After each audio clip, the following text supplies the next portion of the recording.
Hello, everyone, and welcome to the Gauntlet of Gaming, where these hands are rated E for everyone. I'm Malik. I'm John. Francis. And we're here to talk about games of the decade. So before we get into that, I wanted to just quickly give our usual plug that we do. You can find us on YouTube, which is probably where you're listening to us right now. Our YouTube channel is, of course, The Gauntlet of Gaming. You can also find us on Facebook and Instagram at The Gauntlet of Gaming. And on Twitter. You said Twitter. I did say Twitter. You can find us on Twitter at The Gauntlet with a 4 instead of an A, because someone decided to steal the Gauntlet from us because I guess they just don't care about us. And Rude. Yeah, it'd be like that sometimes. It doesn't have that. to be. We make it. These hands aren't always rated E. Mine is. No. Yeah, I was like, they most definitely are rated E. I will go after anyone. So, speaking of rated E and everyone, we want to talk about games, because that's why we're here. Games is our bread and our butter. Awesome. Bread and butter. Anyways, Dinner. So Thanksgiving this passed already. Another thing that passed actually Holiday. was the Game Awards. So the Game Awards came and went, and along with that, we have our final game of the year for the decade of the 2010s. That game being Sekiro: Shadows Die Twice. So, with our final game of the decade being added, I think it's an appropriate time, especially since this is our last podcast of the year and the decade, which is kind of a weird thing to say. It only just started, though. Right? So this is our last podcast of the year and the decade, so why don't we end it by talking about the game of the decade? So the way that we're going to break this down is we're going to break it down two ways. We're going to talk about the game of the decade based off of previous game of the year winners from 2010 Yes. up until 2019. And these are the game of the years that were awarded by originally Spike TV, so G4 when they used to do the Spike TV Game Awards. I so miss G4. Oh my gosh, you guys are so old. We are old. And then we're going to go all the way up into the current Game Awards hosted by Jeff Keighley. So that's how we're going to be going for the first section, and we're going to choose our personal pick from that list on our game of the decade. Following that, we're going to talk about what is our personal game of the decade. So what is a game that we've played in the past 10 years that basically stood out amongst the rest for us personally? And just remember that everything we say is our personal opinion. This isn't for some kind of analytics of, yes, I was right or I was wrong. This is how we personally feel about things. So if you feel like a game that we chose is too obscure or just isn't game of the decade material, remember that it's an opinion. You have your own, we have our own, and just accept it and have fun. Yeah. I mean, if you're getting too serious about an award of game of the decade, which I don't even think anyone seriously gets an award of game of the decade, No. you're kind of just wasting your time right now. You'll get these hands. Yeah. These hands are rated E. All right. So for those who are unaware or haven't been playing games that long, I'll go ahead and list off what have been the Game of the Year winners from 2010 up until 2019. So 2010, and I was surprised because I thought that Mass Effect 2 was the one that won it, but actually our 2010 winner of Game of the Year was Red Dead Redemption. 2011 was The Elder Scrolls V Skyrim. 2012 was Telltale's The Walking Dead. 2013 was Grand Theft Auto 5. 2014 was Dragon Age Inquisition. 2015 was The Witcher 3 Wild Hunt. 2016 was Overwatch. 2017 was The Legend of Zelda Breath of the Wild. 2018 was God of War. And of course, our newest game of the year, 2019, Sekiro: Shadows Die Twice. So, with that list being kind of thrown out there, I kind of want to start with John. John, what would you say is your choice from this list as your game of the decade? I'd go with Breath of the Wild. Really? I thoroughly enjoyed that game, and it deserved that award, I think, in my opinion. We're going to say that all night. But for sure, Legend of Zelda Breath of the Wild, I want to give it to it because of just the depth and lore that it continued with that game, and it's a really fun game. I got lost in it, and that was actually the first game in a while that I've beaten. I haven't completed it, but I've beaten that game, and I really enjoyed the story. I got lost in it. I got so lost in it I didn't talk to people for like a week after I got it. I was playing that game in between like my work breaks before I showed up for work. I was playing like an hour each time, getting my fill, and then I got home and I was just like, "Oh, I'm gonna go home and play Breath of the Wild now." And I just kept going in because there was so much to it that I really enjoyed about it. But that's why I think Breath of the Wild earned it. Cool. Francis, what do you think is your game of the decade? Telltale's Walking Dead. Really? Because the story. That game came out 2012 and it made me stick with it. And I still want to play the fourth one, which is the ending, right? I'm pretty sure. I have yet to play it and I have a feeling something bad happens. And to be honest, that game, obviously, you guys have heard how the first game ended, Oh, right? of course, yeah. But yeah, it's like I compared it to The Last of Us. It's like that, the old guy and then the little kid type of situation. And I mean, it's freaking Clementine. I'm going to be a fan of Clementine. And obviously, yeah, there was one part that threw me off, and it was the third game where you played as someone else. It really threw me off because I wanted to play as Clementine again. Like, I wanted to be teenage Clementine. Who was Javier? Who is this? I mean, but anyway, other than that, it was still a good game, and I still enjoy it, and I still want to play the fourth game. And even up to now, it makes me want to see more of what happened. And yeah, I've grown attached to Clementine's character. Awesome. Very nice. Perfect. So, I think those are both great choices.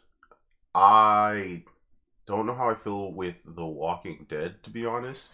But for me personally, I think out of this list, game. but I think I know. out of this list, a game that I would consider to be a game of the decade, and for I guess a little quick preface is that when it comes to me and things like film and gaming, what usually makes me want to give it praise is not just what it gives me, but what it continuously gives me, which means how often do I return to it? You know, how often do I keep coming back to something? And I think out of this list of games, I've played all of but maybe 3 of them. Yeah. So I think the only 3 I haven't played were The Witcher 3 for now. I do have... It's a good game. Yeah, I will be starting The Witcher 3 soon. I have not played The Legend of Zelda Breath of the Wild, and unfortunately I don't really see myself playing it anytime soon. And I haven't played... No, I play Overwatch. You played Overwatch with me? I haven't played Sekiro. Okay. Yeah, so I've played everything else. I just haven't played Sekiro, Legend of Zelda Breath of the Wild, and The Witcher 3.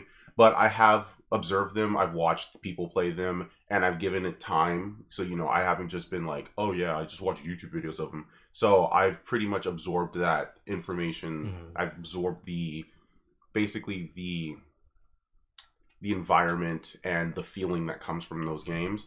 And even then, they still didn't feel good enough to pull me in, you know? So for them, it's difficult because it's like, I've never played you before. So it's not like I'm going to replay you if I've never played it in the first place. But do you pull me in? It's like, unfortunately, no. One game, though, that surprisingly not only pulled me in, but made me keep playing it over and over again was Dragon Age Inquisition. Oh, such a good game. Yeah. That's a fun game. Yeah. I have to say that Dragon Age Inquisition, for me, is the game of the decade because I'm not a fantasy person. I don't like swords and magic and dragons and stuff like that. So much, I do. Yeah, I know you do, and that's why I'm surprised. That's why I'm very surprised you didn't say Dragon Age. Well, I haven't beaten it, so I don't feel like I deserve to say, you know, it was my favorite. That's or like true. That it's my choice of an award. But because did you enjoy what you've played so far? Yeah, I did, but Yeah. I've also really enjoyed Zelda, and I beat Zelda. Yeah, so which is fair. I can't say that I really enjoy that game. I really enjoyed Red Dead Redemption. That's true. But yeah, but Red Dead's good you know, too. I didn't beat the game, so I mean, wasn't hey, gonna. It's not an easy thing to talk about because these are all game of the year for a reason. These are yeah. great games. So these all earn the accolade for a I don't reason. even think I beat Skyrim, but there isn't. Let's be honest. There's like one person. There's like a personal beat in Skyrim. Exactly. There isn't like I'm gonna complete all the guilds. Okay, Yeah. That's a beat. Exactly. Yeah, Yeah. I'm gonna beat the main quest. What's the main quest? Yeah. I think there's probably one person in the world who has beaten Skyrim. Yeah. But no, for me with Dragon Age though, because I'm someone who grew up with more of a love for sci-fi and space fantasy, And so I say space fantasy because like that's Star Wars. Star Wars is like space fantasy. Yeah. And then sci-fi, of course, being like Star Trek and other things like that. So for me, I grew up with a love for space. Fantasy was not something I really had a love for. I did not like The Lord of the Rings, which is weird because that was my mom's love. She loved The Lord of the Rings.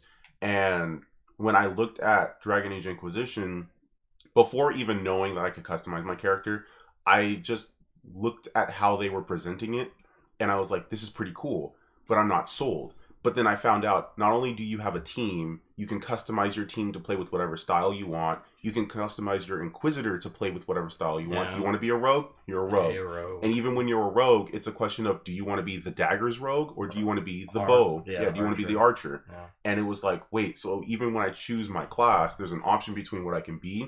And so it's like, oh, you could do sword and shield, or you could do great sword, you could do big weapons. So it's like you can be the big you sword are a wielder. Fighter. Yeah.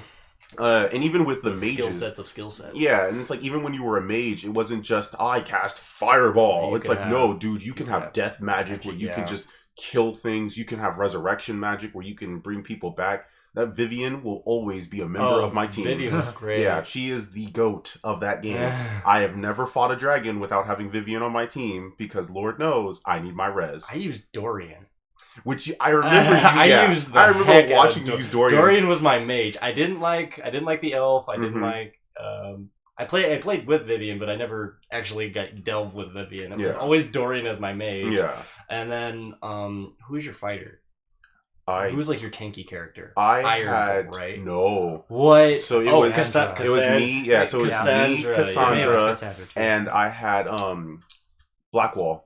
Blackwall was my tank. Blackwall was my tank. So it was me, Blackwall, Cassandra, and then Vivian was our healer. Companions are great. Let's just talk about companions. Oh, gosh. I also like the banter in that game. Exactly. That was another thing. Banter was great. Which is funny because I'm currently doing a playthrough of Final Fantasy 15 right now, and one of the things I'm really enjoying about the game is the banter. And I remember that Dragon Age Inquisition was the game where I really felt that banter coming from. And that's the interesting thing too, is because all three of us have played Inquisition, right? Yeah. So two of us have beaten it. One is not. Well, that's not the question, because the question is played. Yeah. Because the thing about it is, it's like we've all played it, and the thing about playing it is the fact that we each have different teams that we feel is like our go-to team. Yeah. Some people go with all tanks. Some people go with all magic. Some people go all rogues. Some people mix it up. Other people it's situational. You always have at least one rogue in your party. Unless you're me and you're just stupid. One time I had chess. That's why. Yeah. Again, stupid. I like loot, so I was the rogue in my party. Yeah. I had a team of mages. Yeah, exactly. Wow, really? Yeah. That's gotta be hard. No, I did that just like one time. Oh, okay. I was gonna say that's hard. It was fun though. Yeah, and of course me, I'm the big guy, so I just had tanks everywhere. Yeah. We just kept putting barriers over each other, so we never lost health. That's amazing. That's funny.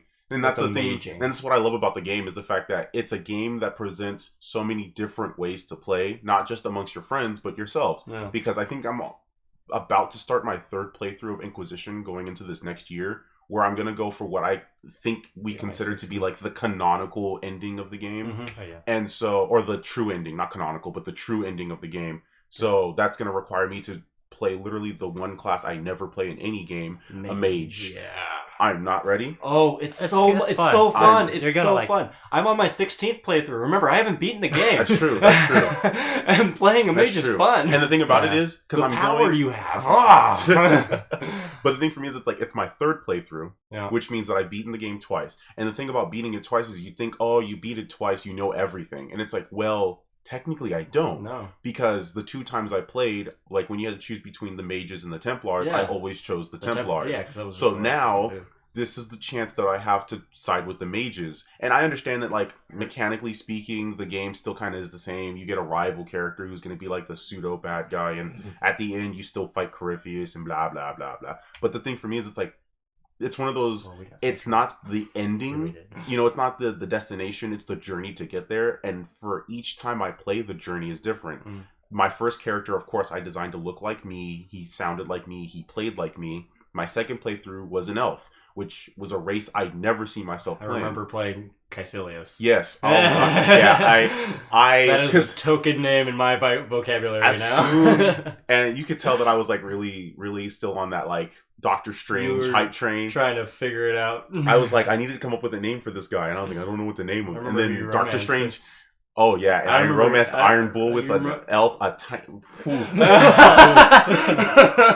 Don't get me He started. romanced Iron Bull as an elf, as a rogue. It was a twin blade rogue. It was a twin blade elf rogue. Gosh, you showed me that. I lost it. I was just like, this is something Malik never does. Yeah. And here I am about to play a female mage. You know, I think it's a female elf mage is what you have to play. Yeah, Have you ever done a femshep then?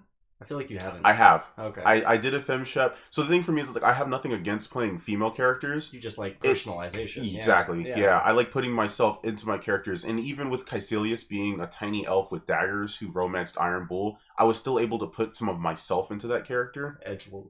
Yeah. Exactly. Yeah. I got to be edgy. It had to be edgy. Because Caecilius was evil. He had like a tattoo on his face. Yeah. He was evil. He was dark. Caecilius was a terrible inquisitor. I remember the every jerk inquisitor, pretty much. Pretty much. I remember. Yeah, he went with a fun. lot of the bad dialogue when it came to things. I was just like, ooh. It was fun, and that's the thing about it. I've never heard the Inquisitor cuss before. Oh yeah.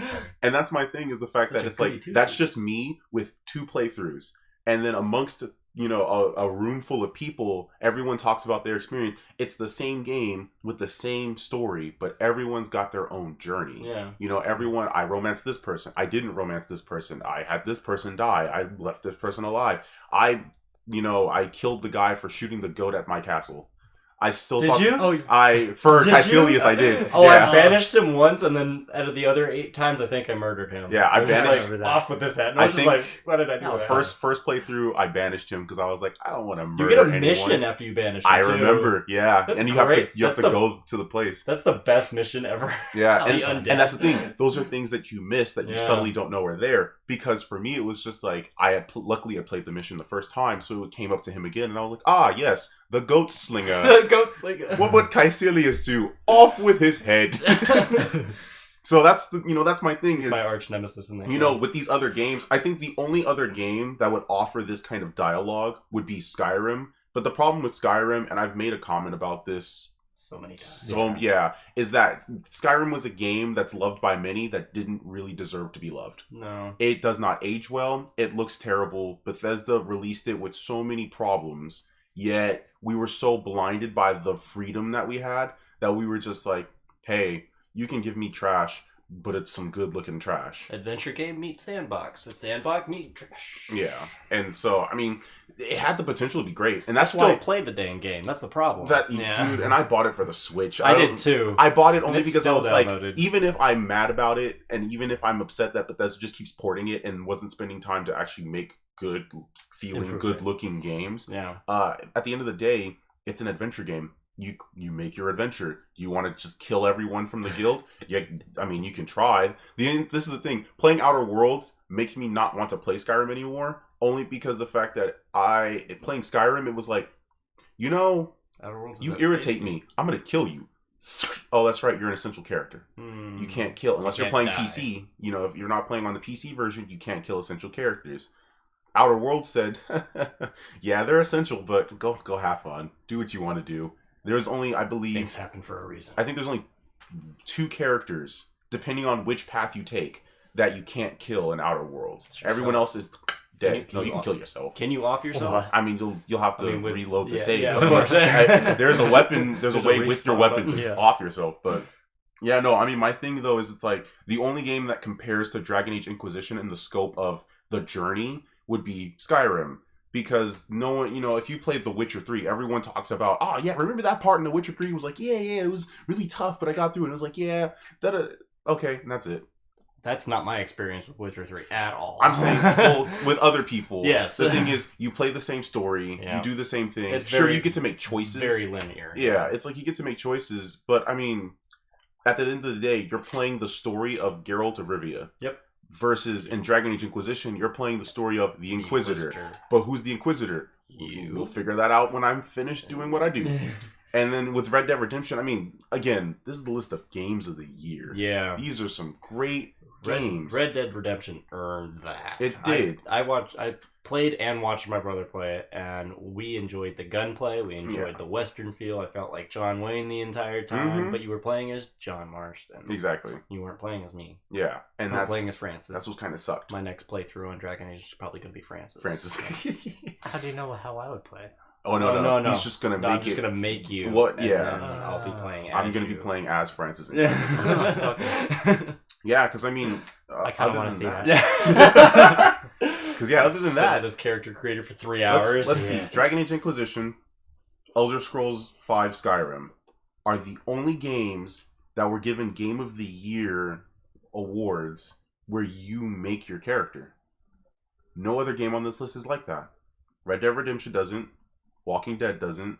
Grand Theft Auto 5, the only time Grand Theft Auto 5 does that is for GTA Online, which is still booming to this day for a game that got Game of the Year 2013. But it's the online feature that's still booming today, not the story itself. Yeah. And that's the interesting thing about that. The Witcher 3, I mean, again, you're Geralt of Rivia.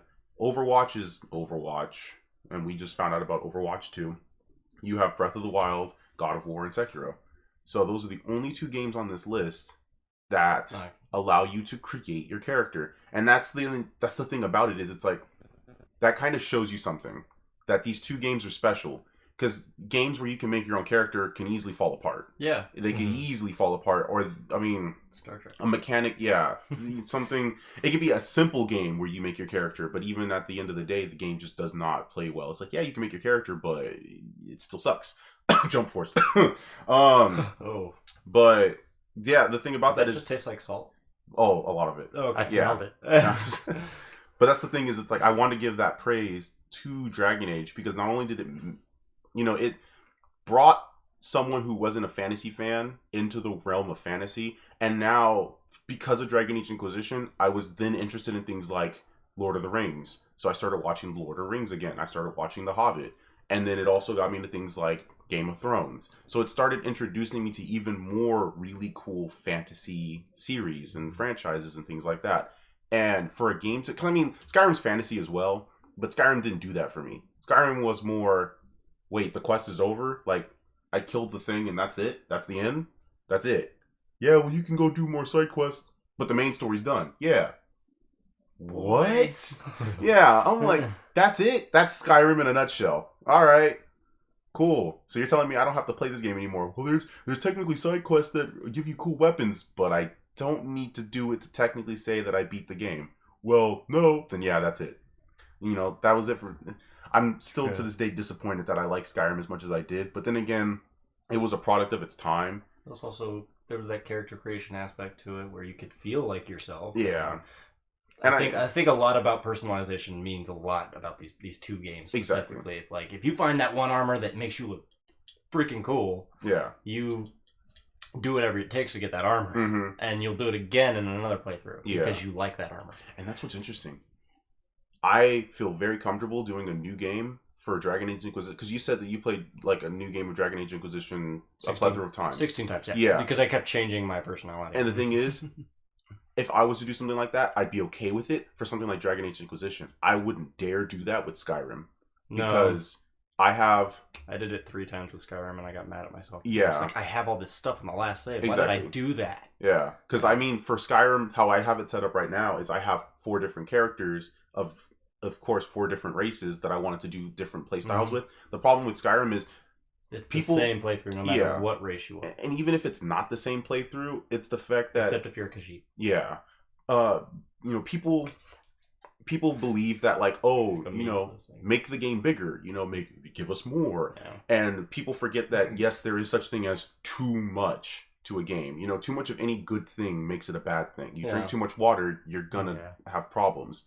Same thing goes for Skyrim. Turn into a fish. I hope that's what Dragon happened. Age was like a just right thing. Yeah, I agree. I think There was just the right amount of freedom where Like you the- could dungeon delve, or you could, find a side quest while you were doing the main mission. And also, fighting dragons actually felt like fighting dragons. yeah, it was True. hard. Yeah. Yeah, you weren't Sky- fighting a wyvern Yes. like you are in Skyrim. God, Skyrim. They called them dragons, but they're actually wyverns. Wyverns, You could yeah. just shout them across the beat floor. anybody up who thinks so. Yeah, oh god, the whole you're the Dragonborn. Okay, what does that mean? You get cool powers that no one else gets. All right, that's cool. Great. Go fight the dragon. Okay, Does it come with a sword? You slay. No. I mean you get dragon bane Hundred. later on. Yeah, I mean, but you get dragon souls.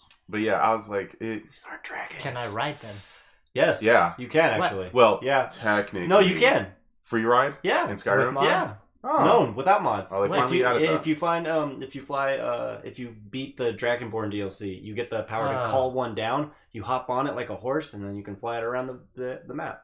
Well, no there you- wonder. Well, I don't have the unfortunately, it's DLC. DLC. Yeah. Yeah. Well, that comes with the complete Oh, session of yeah. Switch. You know this, right? I'm aware that the DLC comes with it, No, but yeah. it's like the ability to ride a dragon as the Dragonborn. I had to pay for that. Right? Why? Good point. But I mean, DLC is not really something that takes away from It's still pretty sketchy. what I makes wouldn't it. Yeah. fly a dragon to save my life. I'd rather fast travel anywhere. But I mean, at the end of the day, it's like magic. I feel more powerful. I would say I feel more powerful using magic in Dragon Age than I do in Skyrim. Fighting dragons, almost definitely, it feels a lot better fighting a dragon in Dragon Age than in Yeah, Skyrim. I wish there were more dragons. Yeah, and it has an impact. Like you And- kill a dragon, and it has an impact on the world.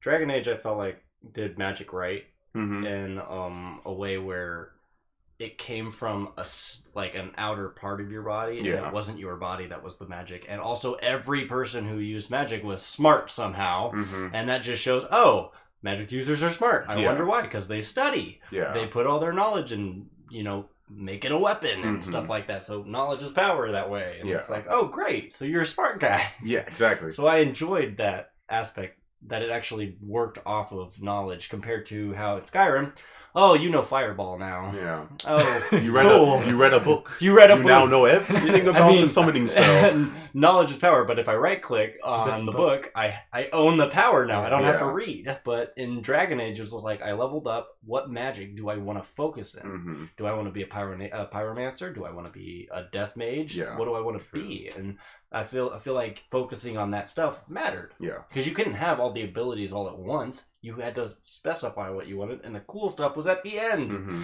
And you had to really delve into that magic skill. So this is a hint for your mage run. Mm-hmm. If you want to be a pyromancer, throw it all in the pyro. You want damage for that. Gotcha. Yeah. So Don't try to be a multi yeah, if magic you caster. don't because if you want to heal a little bit, put one thing in healing. Mm-hmm. That's it. Okay. Be a pyromancer the rest of the time. Gotcha. But like the healing should just be for you and Mhm. not everybody. Okay. You should have another mage for that or Yeah. something like that. Like a back, Vivian. like a backup. Yeah, Vivian. Yeah. For example. Yeah. But yeah, that's a recommendation for me. But in freaking Skyrim, as you pointed out, all you have to do is read a book. Yeah. And when you read a book, you know the skill. And then Oh yeah, Yeah. the little bold print at the bottom says, you know lightning now. Yeah. Great. level 2.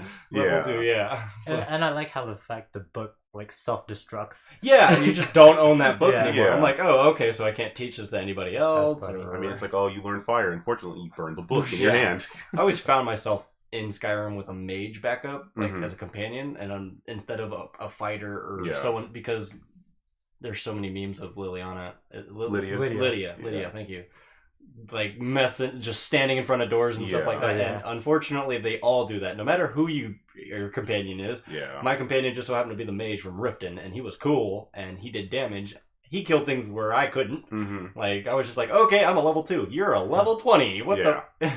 And that brings up another point of why I think Dragon Age Inquisition is such a profound game, and why I think it has to be the game of the decade, because it's kind of one of the early games that introduced what we call, I think what Final Fantasy is trying to call it now is active combat versus strategic combat. Oh, yeah, definitely. And yeah. The pause and move yeah, around. and the they chest they play. do it seamlessly. Yeah. Because it's like you can be in the fight, but all you have to do is hit the touch. Well, on PS4, Yeah. so hit the touchpad, boom, time stops.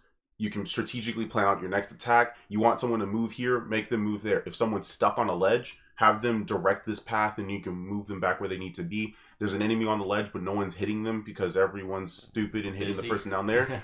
Move them that way. Or, here's another thing. You can take control of your party. Yeah, which is what That's you were just awesome. saying. Yeah. And again, me playing Final Fantasy 15 right now, they had to add that feature later on. But the thing is, you don't get it immediately. You have to research skills to be able to play as the other person. We went over that. Yeah, we found that out together. Yeah, and for me, it was just like, that kind of sucks because it's like, I might as well just stay as Noctis. Shouldn't have to earn that. Yeah, versus in Dragon Age Inquisition, it was like, yeah, I'm the Inquisitor, but also, I may want to play as Blackwall for a bit, or play as Cassandra for a bit. I'll never touch Vivienne because I need her to stay perfect, but... Beautiful, yes. Yeah. But yeah, it offers you this ability to be more than just the character you made. And this is something I really wish something like Mass Effect did. I really wish Mass Effect allowed you to do something like that, where it's like, yeah, you're Commander Shepard, but also you could take control of a party member if you want to. Yeah, we're going to get to Mass Effect.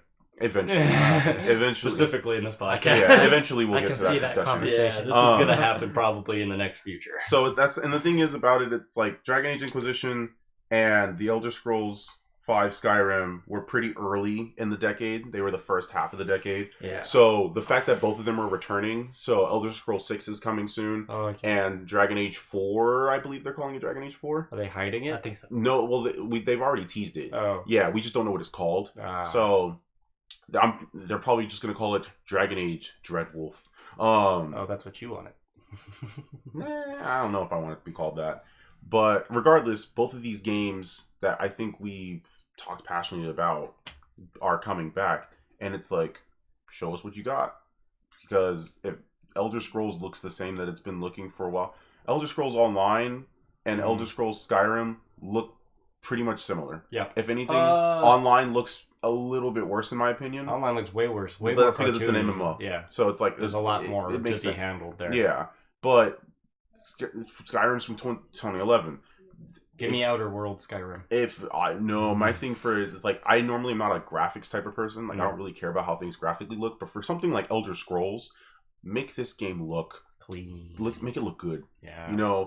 If The Last of Us could make things look realistic and cool, give me that. But with Elder Scrolls, I don't need a world full of objectives for me to do. I just want my character to have impact, but also to look cool. Also, for both of these fantasy games, fix your armor system.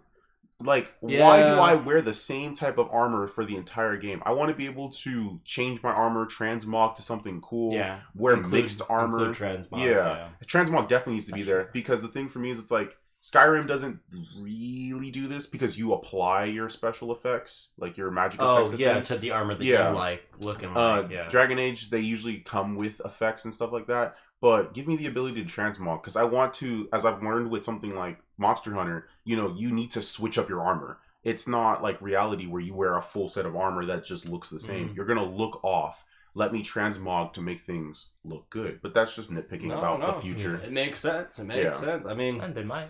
World of Warcraft does the transmog thing, and they've been a game that's been... Diablo 3 already has. Yeah, Diablo does it, but they stole it from World of Warcraft. It doesn't matter if they stole it. If they have it, yeah, and I appreciate it, because that's the thing. One Diablo thing 3 Blizzard did right. Yeah, I wear mixed armor in Diablo 3, and at the same time, transmog. Boop! Now I look cool. Yeah, I look cool, and I can stay alive. Yeah.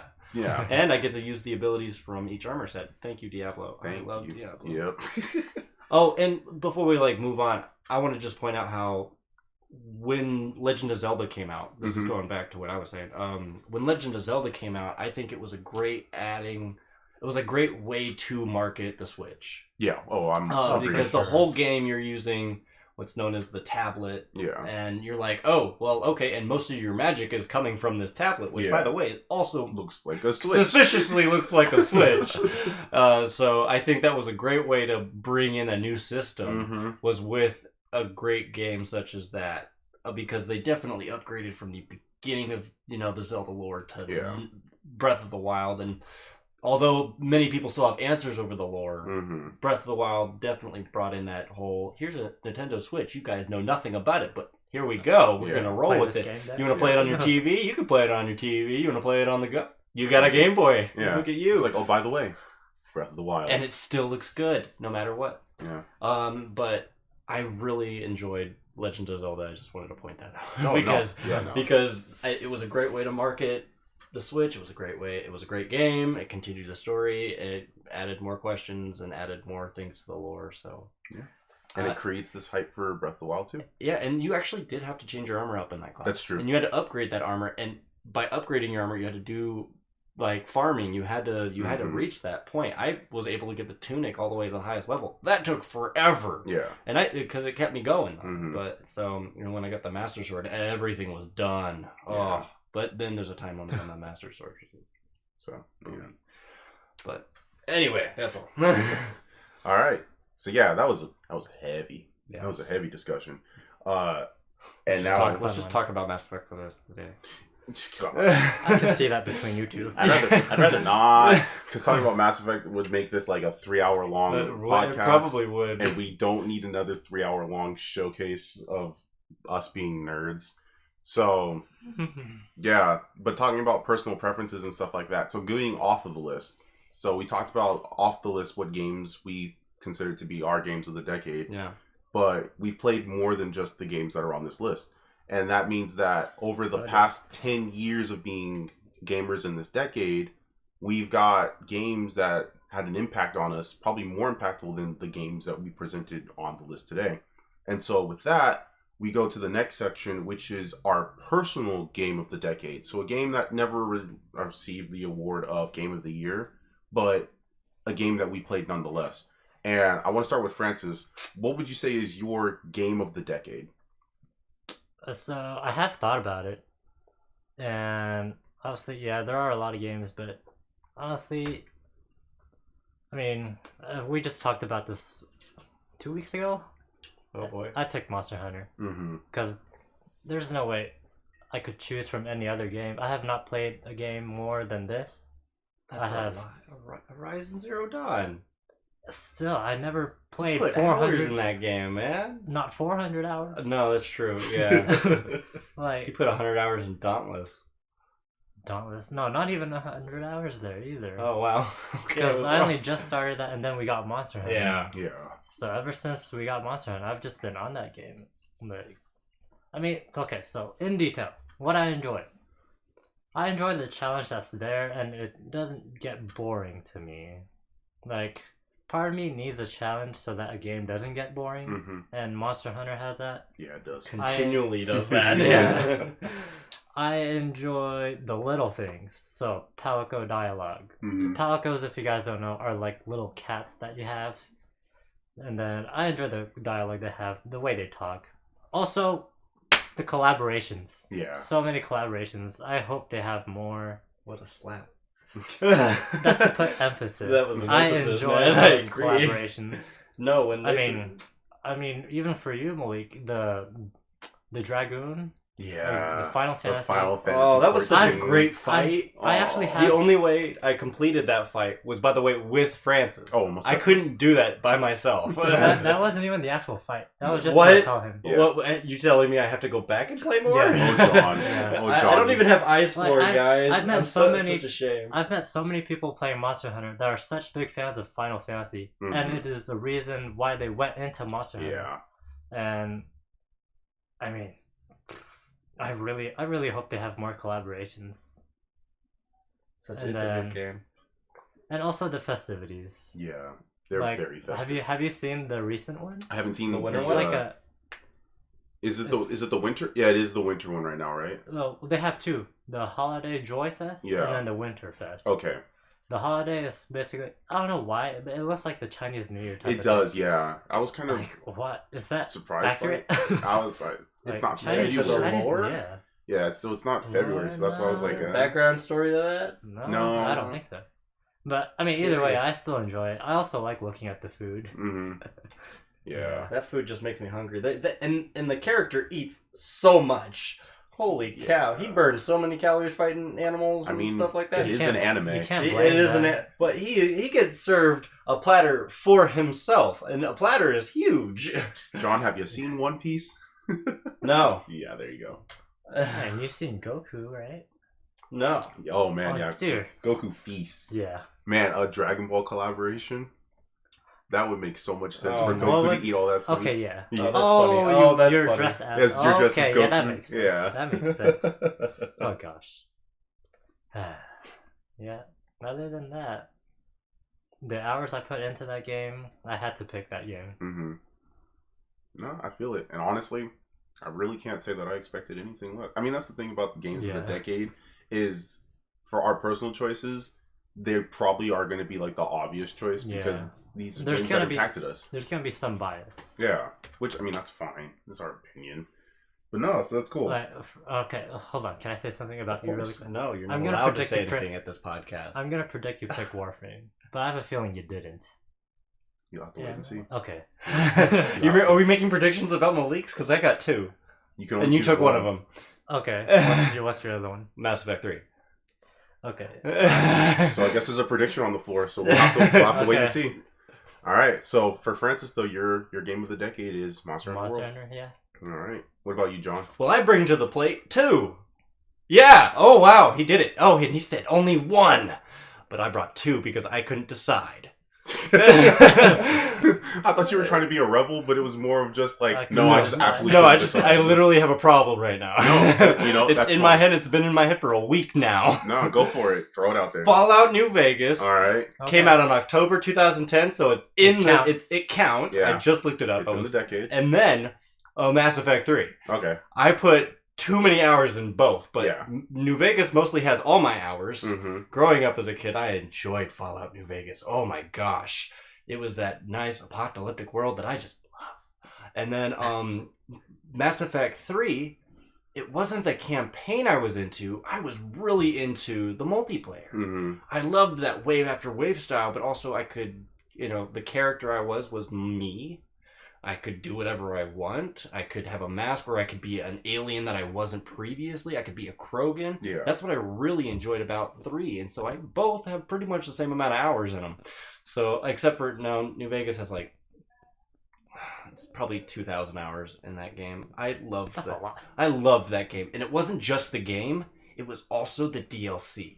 Because the DLC had a storyline that... Oh, I did hear that. Yeah, you have to play Old World Blues, you have to play Wild... I can't remember all of them. There was Dead Money, and each one was a different thing. Like, Old World Blues was sci-fi, and then it had all those space tech that you don't normally see in an apocalyptic world.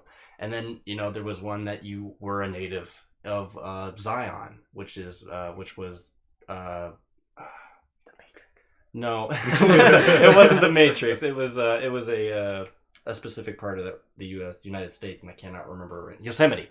It was based on Yosemite, the national park. Mm-hmm. And then there was Dead Money, which was a casino heist, but you lost all your equipment, and you're like, I don't have anything that I normally kill people with, and you're like, uh-oh, what do I do? And then you realize, oh, you could find stuff, and then it made you survive, but there was a message in Dead Money that you just got to play it. And then there was the last one, which was The Divide, and The Divide sort of ended everything, including the main story inside the game. It connected all the way back to the beginning of the game, and you're like, what? So it blew my mind. I loved the story, I loved the path, and I loved doing whatever I want in that game. Mm-hmm. You can kill people. Oh, It was out. Oh, yeah. it was Outer Worlds before our Outer Worlds, which makes sense. and you I could did hear just and at the end you have a choice to kill everybody Yeah. and just be your own dictator. You could join the NCR and be sort of a general and help guide the country to a new. And there was also really bad stuff about the NCR. There was also the Caesar's Legion, who were the actual bad guys. They were the bandits of bandits. Did they like eating salads? They loved eating brains. Oh, yes, oh, yes, they were cannibals. They also didn't like dressing, or croutons. Yeah. So they had Cicerons, but they didn't have croutons. Gotcha. But that's what I really liked about New Vegas, and I'm so glad it fit in the decade. I was so happy when I found out. Just I was just like, ooh, right there, look at that. Like a splinter when you're running across wood. But also Mass Effect 3 had so much to give. The campaign was amazing. The playstyle was great. That space tech that you brought up earlier was just awesome. I loved romancing people. That was also super fun in that game. Yeah. Just talking and flirtate was great because I'm a very charismatic person. Yeah, you could do whatever you want, but it was fun when flirting with anybody you want. I enjoyed the weapons. I enjoyed because it just brought my imagination out in that game. Yeah. Of strategy, because I love strategy when it comes to things like that. Mass Effect topped that. When I was by myself doing 15 waves, figuring out how the heck I'm gonna kill this baddie who's walking around the corner, who's also 7 feet tall, 17 feet tall, excuse me. And then both games I fall in love with. But now that I think about it, I think New Vegas takes my award.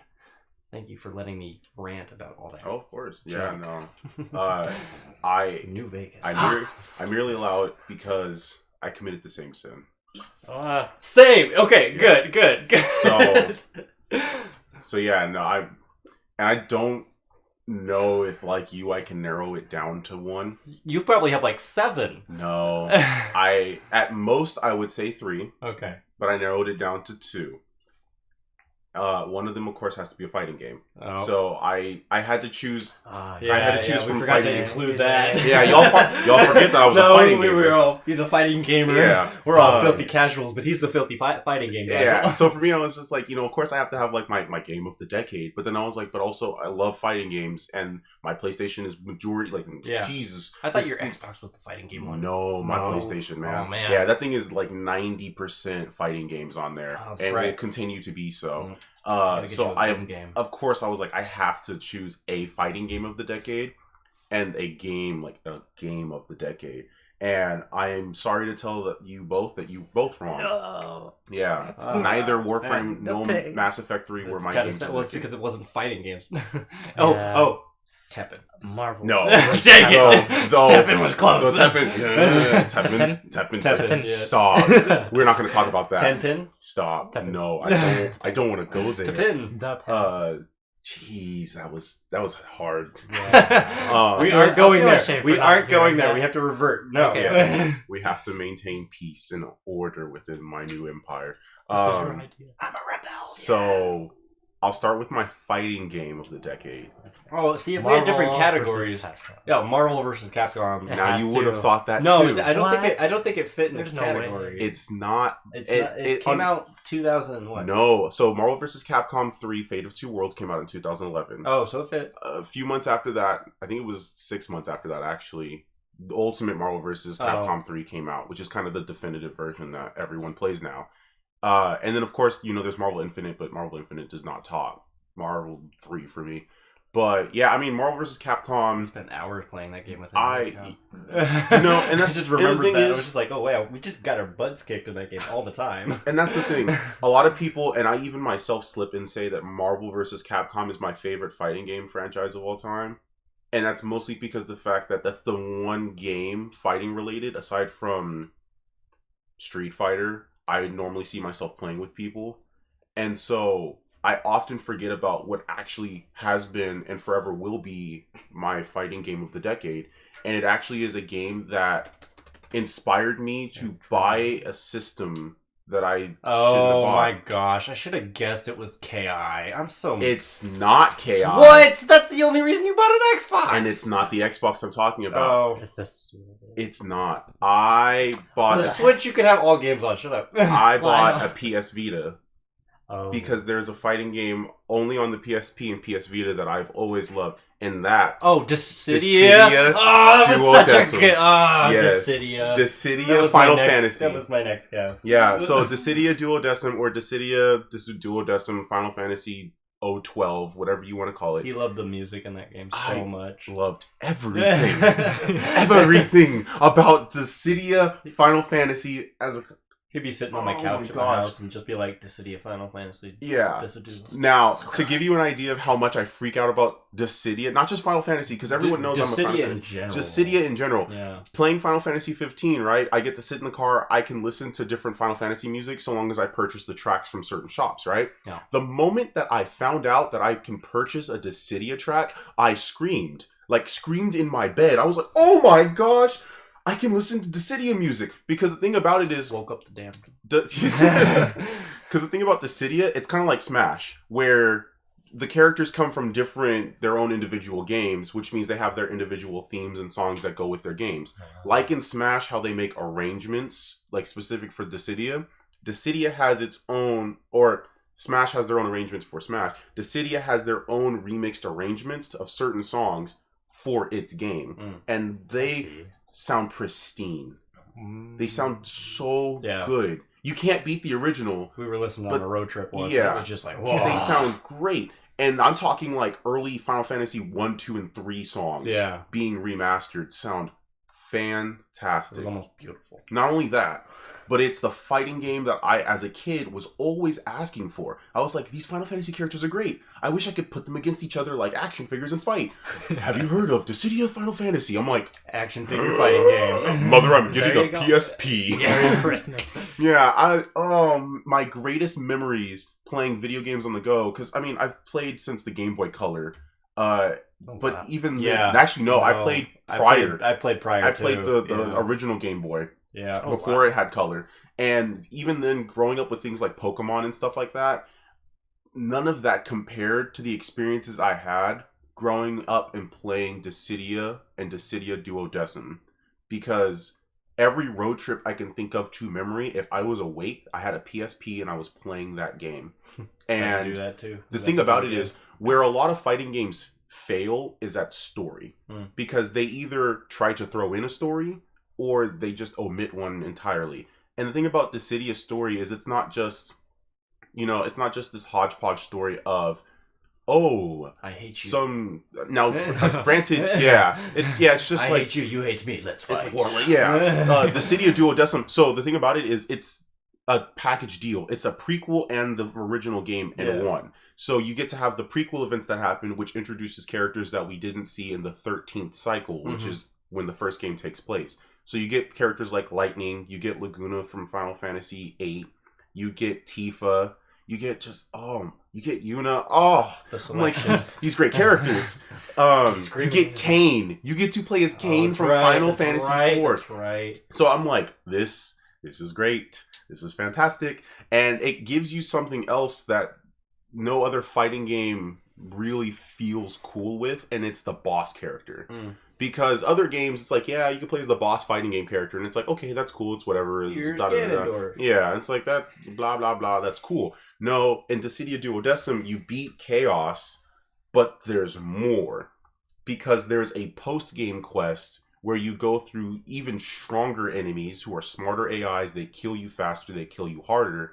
But at the very end, and this is probably one of the proudest moments I've had of playing a challenging game, because for me, it's more about the experience and not the challenge. I was challenged by this game to beat what was known as Feral Chaos. Some translations, it's Desperado Chaos, but Feral Chaos, which is basically the big bad with like molten lava-looking crystallized skin. Super cool, super terrifying. So what you look like right now? No. Even prettier. Wow! I can't imagine this. No, Shiny? I'll have to show you. No, he's shiny. He looks, and he's towering. Because when you play as him, you can play as him against the other characters, and this dude's like basically a Goliath, Slender Man versus David. It's bad. It takes a slingshot to kill you. And he has like his EX move, which is probably so cool. Because like Sephiroth has the ability to basically shatter dimensions, and he does supernova, and it's like, okay, that's cool. That's pretty cool. Sephiroth is your edgelord. He is my he's my edgelord husbando. But the thing about it is, Bondo, shut up. Hey, shut up. My thing, I'm sorry, I'm Raven because I love it. I haven't even gotten to the second game because the thing is he hasn't even touched the second game topic. Because with Feral Chaos, he activates his ability, right, and it's devastating. It's so powerful that he turns off the game. Essentially, like the music, the screen. So kind of like when you turn off a TV and it goes. Pew. No, not like that. No, but basically, the older TVs, when you turn them off, you can see the line where the screen collapses and it goes to white and then black. Mm-hmm. Yeah, he does that. Nice. And cuts the music. So you're in the middle of a fight, And this is him when he fights you too. He does the same thing. So you're in the middle of a fight and you're like, "Oh my gosh, I'm about to die." You hear the ringing of your life dying, and then he activates his ability, and it just goes, "Pew." So in the middle of the fight, which has this epic. By the way, his theme. Oh my god! You haven't even gotten to the second game. I know. You want to talk about? I'm not surprised. You want to talk about a song that hypes a fight? I need to play Cantata Mortis and God and Fire. It is a hype boss theme. And the problem is, because Dissidia Final Fantasy Duodecim is only on PSP, PS Vita, and it's not ported to console, which they should have done instead of Dissidia NT, people don't get to experience this unless they've got those consoles. And on top of that, it's a Final Fantasy fighting game. So that means even less people are going to play it. But the thing for me is, it's just like, it's so... Oh my gosh. If I ever find out that Square Enix like ports Dissidia Duodecim, we'll never talk to each other again. No. Like, you'll never see Probably me. won't have another podcast. Yeah. Probably, yeah. Like, the Gauntlet of Gaming will be done. Yeah. And the only thing you see from the Gauntlet of Gaming is, "Hi guys, it's Malik here with the Gauntlet of Gaming. We're going to play some retiring. Dissidia." He's not the Gauntlet, he's a Gauntlet. I am a Gauntlet, yeah. I'm a finger of I gaming. am the the Gauntlet. finger of I'm gaming. the finger of gaming. But yeah, Oh.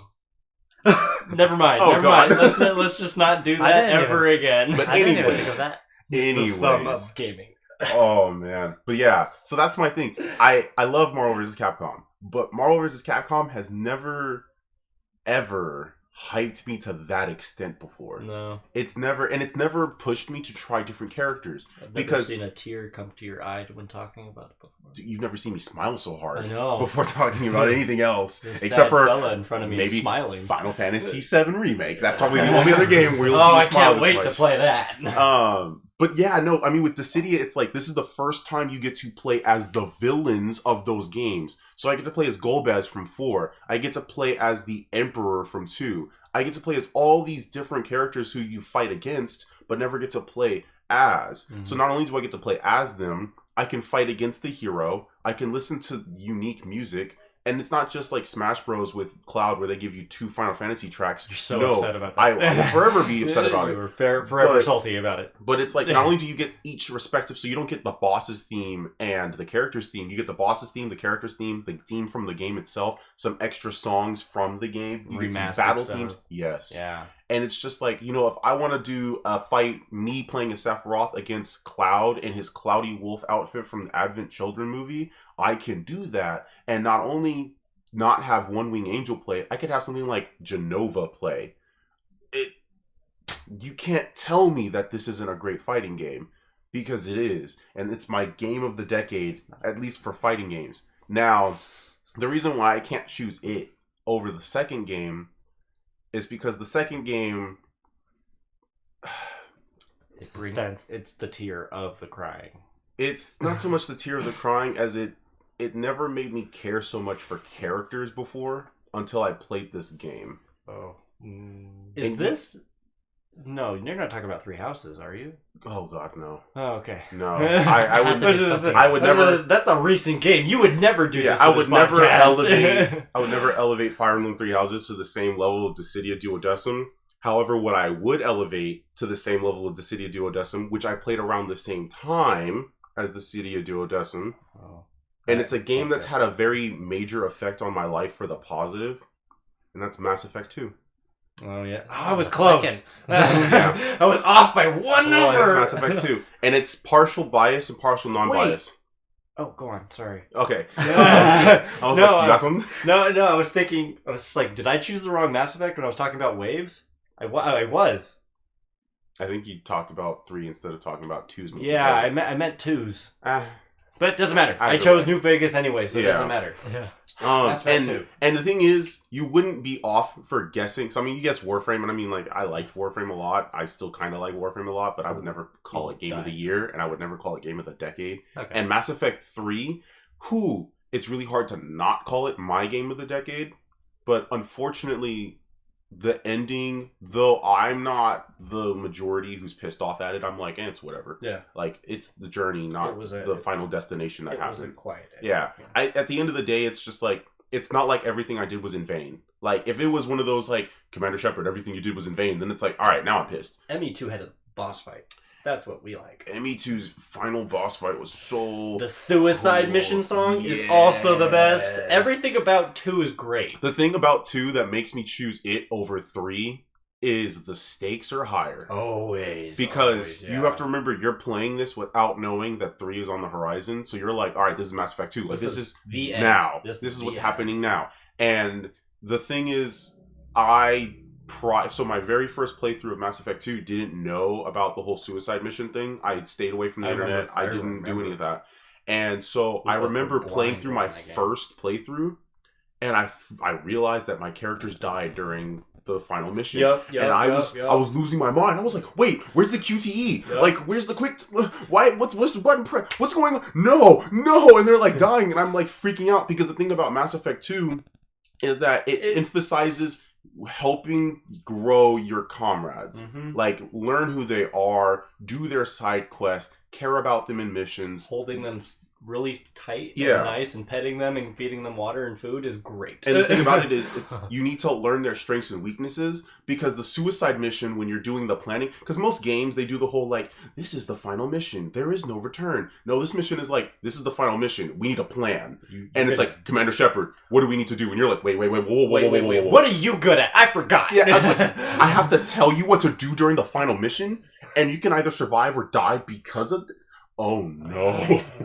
And it just... Someone needs to go turn off the bomb that's about to be placed in 2 doors down, and I got the boss fight. Or the other one was like, you needed to hack a valve to allow for like pressure to flow immediately. And I think I did Kasumi for that one. Oh, that's a good choice too. Because she's good too. Because she's perfect for it. Yeah. There were always two characters that were good for it, and then the rest were gonna die. Yeah. And so for me, I was like, I didn't realize the circumstances, and I was like, well, I need to make sure that this character and this character stay with me, so I don't care what the rest of you do. Sure, the character stayed with me, we're fine. No one dies in video games until Mass Effect 2. No one's death mattered. No, that's not even true. No, not Final true. Fantasy 7. No, yeah. But here's the thing. No one's death that I had control of mattered so much to me, except for in Mass Effect 2, which then leads into my first moment of crying to a video game with Mass Effect 3. Because the thing is, I don't need to relive that. My first playthrough, Morden survived. Yeah. And I was like, this guy always gonna survive. Yay! Fantastic! Someone lived. My poor child. And then of course I had to redo, and I had to do the playthrough where everyone lived, and then of course I was also the idiot who did the playthrough where everyone died, including Shepard. Because it was like, okay, Shepard has to do the jump and misses. I was like, oh god, I can even kill Shepard. Yep. Yikes. And it was just cool because it was the fact, it's another one of those like, whereas for Dragon Age Inquisition, we talked about like, the destination, it's the journey of how you get there. Everyone's journey is different. Mass Effect's different because the fact that everyone's journey kind of ends up being the same. It's just the question of, did you do the side quest? No, I don't care about them. Totally not. And you just look at them like, are you at the final mission? Yeah, you're an idiot. And they're like, I know. And it's just like, all right, cool. But this was a conversation Malik had with me, by the way. Okay. Because I didn't do side missions for people, and I was just like, man. He's like, I just wanted to beat it. And I was like, I just need to beat the game, I've been sitting at this game for like way too long, and that's my problem. Oh, yeah. I was like, Yeah. Is Mass Effect on PlayStation? Yeah. No. Oh. PlayStation 3. Yeah, PS3. That's why I still have my Mass Effect 2 and 3 discs lined up over there. Me too. However, on Xbox One, I have Mass Effect 1 through 3. Wow. Yeah, I was talking about this the other night with some of my friends. I was like, yeah, it's kind of sad how Xbox One has 1 through 3 and PlayStation doesn't. 4 has Andromeda. has the one we don't like to talk about. Yeah. And so that's why it's like, I have access. I have not started my ME1 playthrough again on the Xbox One just because it's fun. No, ME1. To play Mass Effect 2 again, a game that I herald, and the only reason why Duodecim doesn't beat it out as the game of the decade for me is because of how limited access it is. Yeah. I'm limited to, I have to play on the PSP. It's uncomfortable as an adult to have to play the PS Vita and play Dissidia again. And I cannot play Dissidia Final Fantasy NT. I just can't. No. I bought it full priced. I actually got, I believe you got the deluxe edition. You got the deluxe edition. So I ended up getting an upgraded version of Dissidia NT. And realized it was not. I still remember to this day, I popped that disc in and I played once. I hadn't played that game for a year since I put that disc in the first time. It was, if we're talking about like the most disappointing game of the decade, there you go. That's my most disappointing game of the decade. I'm not gonna get. But for Dissidia Duodecim, it's locked. Yeah, I can't play it on my PlayStation, which is unfortunate. Square Enix, Sony, please. Listen to I'll our give battle you my cries. money. I will play this game again. I will play Duodecim's prequel. I will play the main game, and I will fight Feral Chaos again. I'll do it for $30. A big hand. Make me pay $30. I will pay for it. A big hand comes through the mic, touches your lips, and says, "After 7," and then reaches back in. We'll see. we're living. It's funny because we're living in a time where both cinema and video games are going through like this remake thing. Yeah, they're remaking things. They're touching. And Rambo. for cinema, I'm not a fan of it. But for video games, I'm loving it. Yo, yeah, remastered editions on games. Yeah, CTR. Not even just remasters, but remaking them. Yeah, whole new paths and stuff like that. I am loving the idea of remakes. You're looking at Resident Evil 1, Resident Evil 2 remake. And the third. RE3 remake is on the horizon. Third is on Final its way. Fantasy 7 remake is probably the most hyped video game of all time. So excited, and I don't even know about you it. don't play Final No, Fantasy. I People don't. who do not play this franchise are hyped for this game.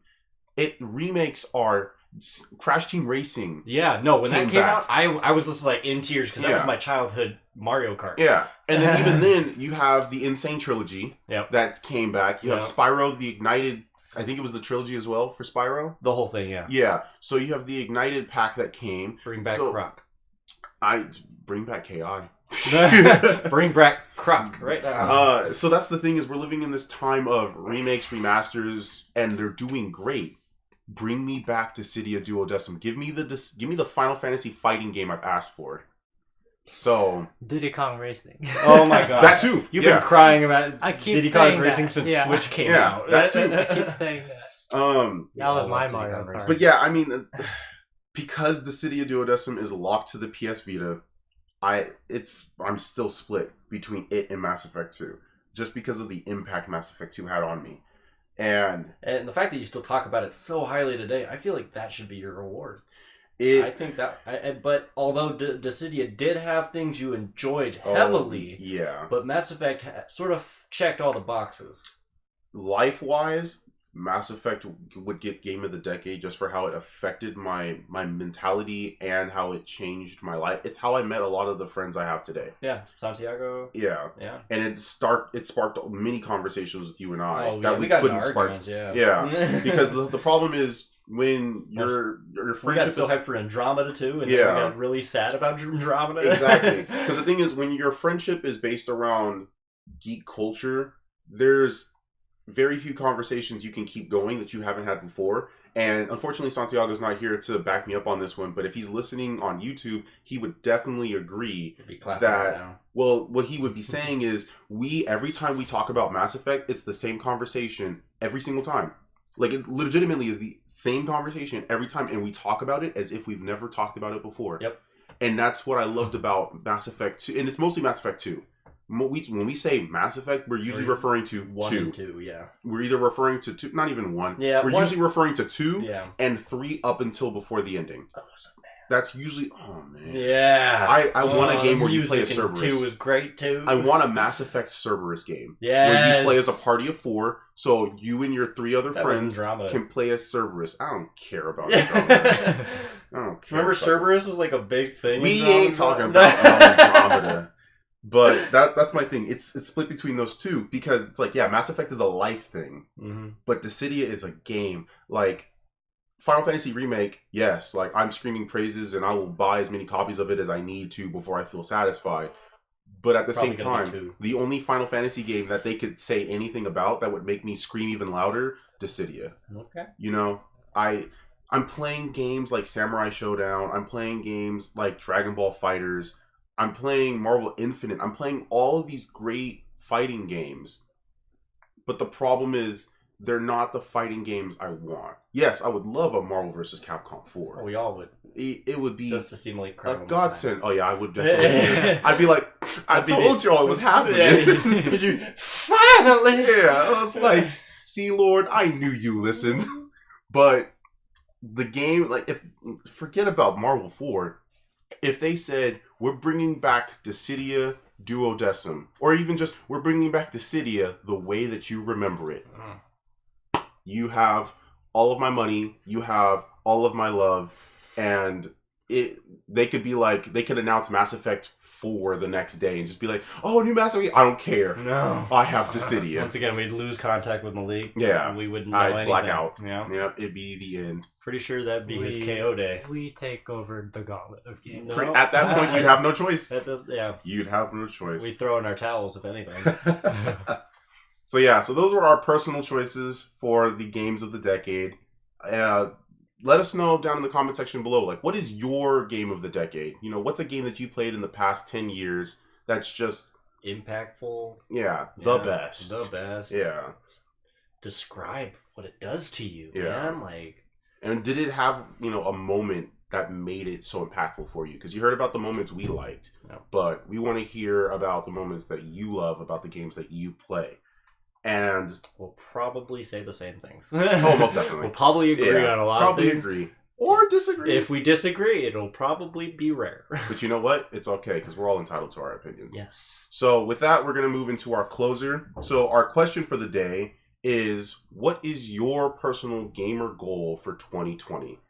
So this is a question that you in the audience, we would love for you to answer as well. If you're not a gamer, then what do you want to do in 2020? Sort of like a what's New Year resolution for video games. I wouldn't even say a New Year's resolution, as it is more just something just a wish list.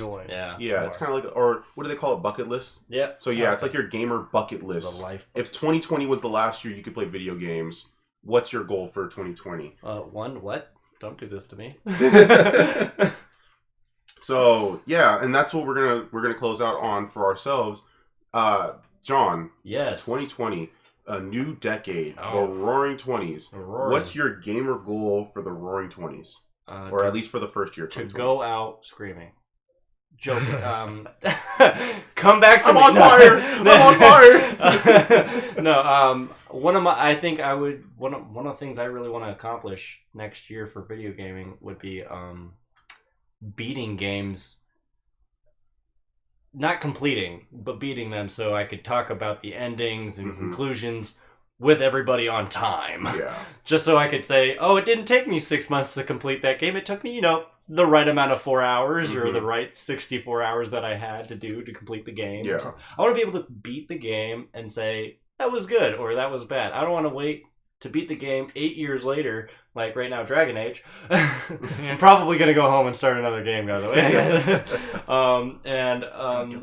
Don't do it. Do it. Do it. I want to be able to say, wow, I beat that game, and that was a good game for this year, and I want to be able to critique it the way I want to, in my opinions and stuff like that. So that's just, I want to be able to focus on a game and then beat it next game. Perfect. I want to be able to line it up, Awesome. What about you, Francis? I want to be able to handle life. Can't help you with that. Nope. Gym and games. I want to be able to do the things I need to do and go to the gym at the same time. Yeah. But then at the same time play game. Become a mobile gamer. So my day is gonna be terrible probably, but it's something I want to try to aim for. A balance, huh? I mean, because I already don't know how to plan it, to be honest. And that's how life is. That's what this talk is for. Yeah. I mean, school takes up time, man. It does. No, life takes up time, man. Yeah. Breathing takes up time. What? Nothing. I'm breathing right now. Are you? Yeah. My watch reminds me to breathe every now and then. I want you guys to know turned that off. No, I did. No, it tells me to breathe, and I'm like, oh, you're right. That's its gamer goal. I need to keep my gamer alive. No, I agree. I think balance is always key. I want to be able to do what I need to do, and then do the things I want to do. I think Malik, you're a good example of that. You're able to do this and then do all the things you need to do with but teaching. Notice his gray hair.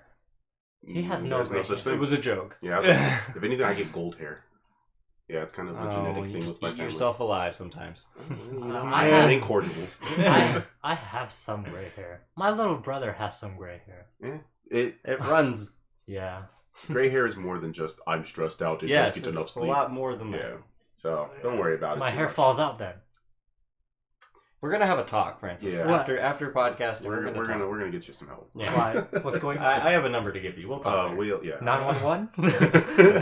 That's one of them. But yeah, so you're just I trying just to. died. Oh gosh. Oh, he no. KO'd on the bed. Happy New Year. And with that, we are looking for a new member for the Gauntlet Gaming.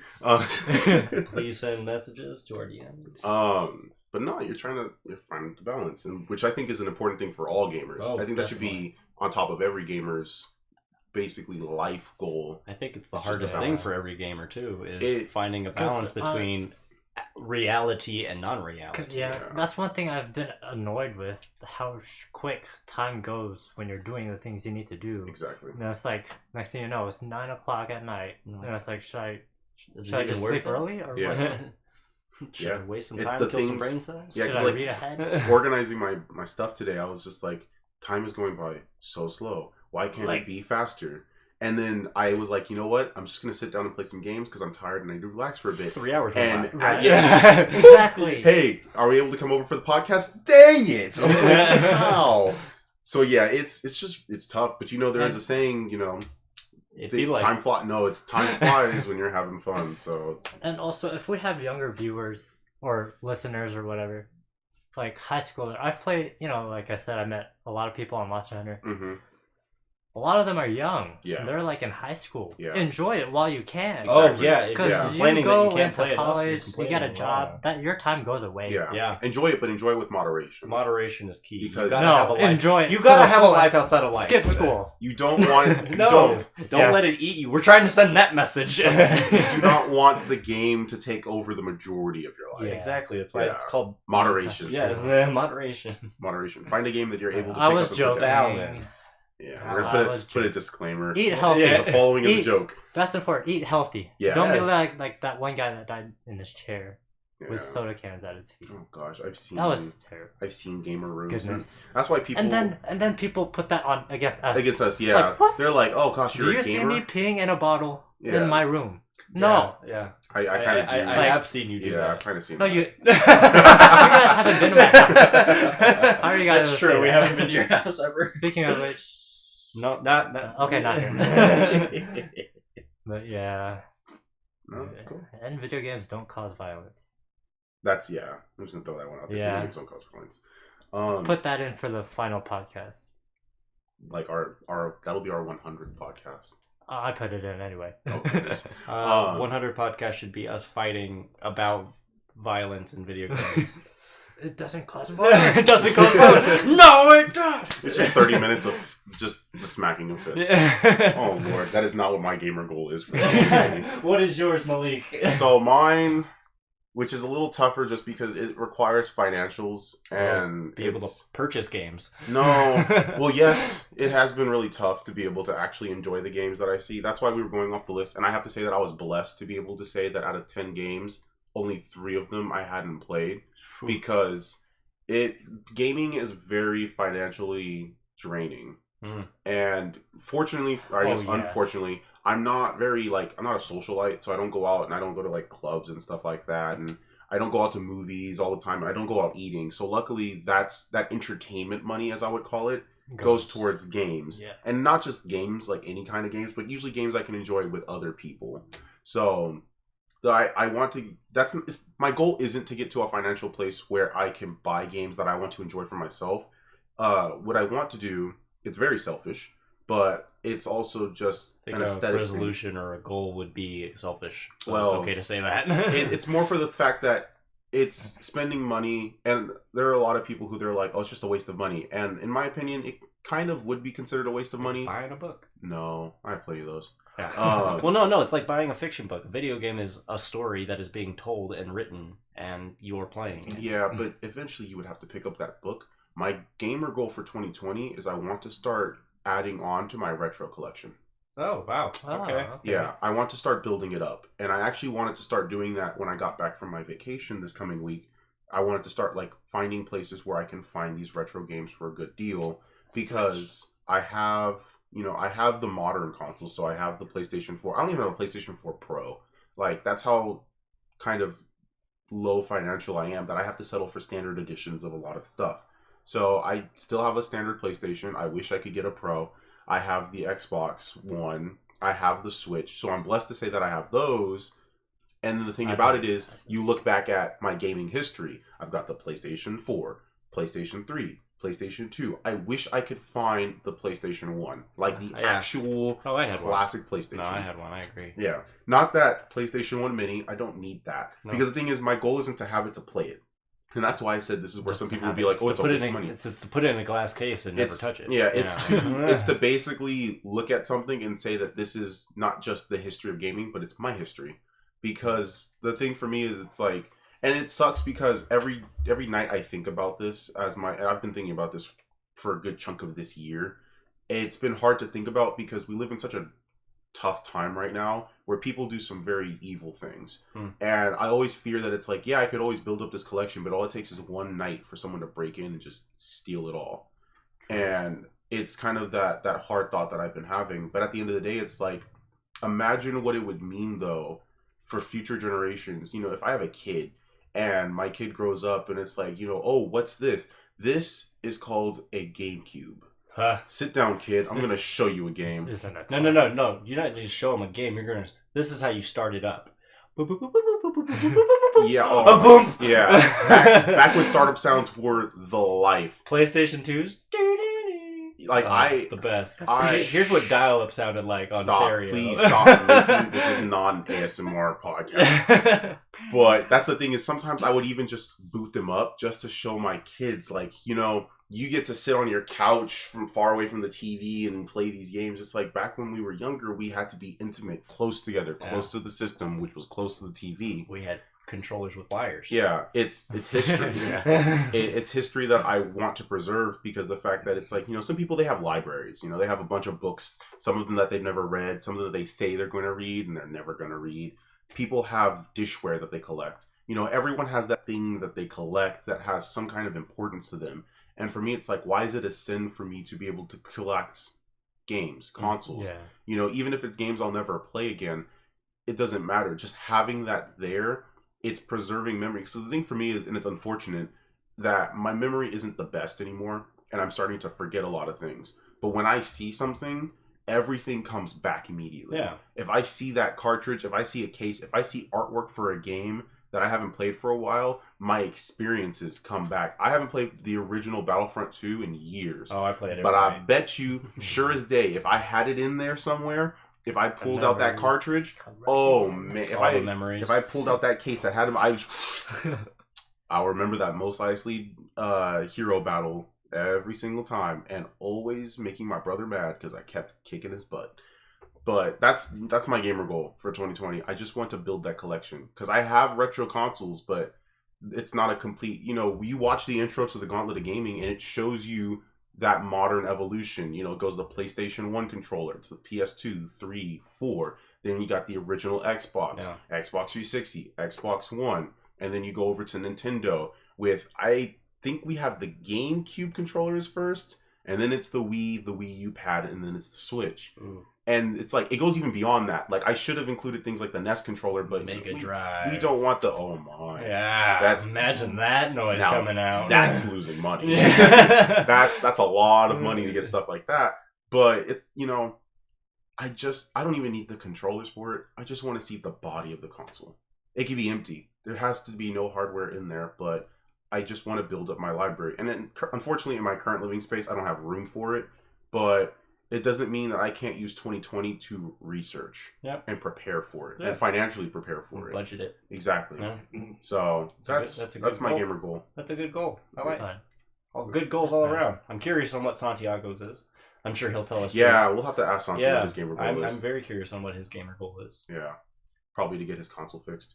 Right. So, you know, all four of us can play Monster Hunter again? Yeah. So, but we'll see.